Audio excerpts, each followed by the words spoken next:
It was heavy, it was fun to build. It's not something I ever thought I'd get the opportunity to in high school. We were doing the improvement plan through the state for the aviation maintenance program. One of the gentlemen there owned a company that actually had this plane behind me, and he offered to donate it to the school. The plane was pretty much disassembled when they originally brought it in.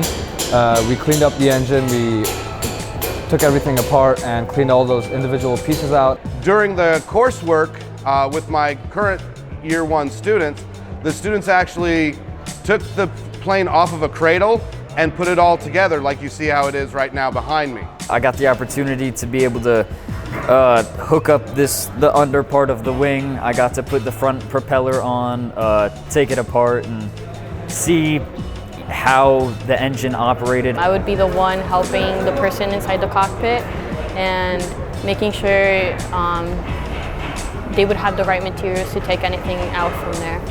Everyone had a different role and everyone specialized in different roles. I was way better with coordinating everything. There were certain students that were better with the mechanics and the nooks and crannies and the tiny aspects of it.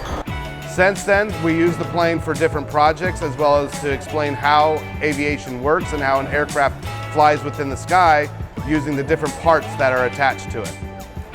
I feel like it brings more science into it and it brings a different whole perspective of how the plane works. I'd never built or put together anything like this before. It was really interesting.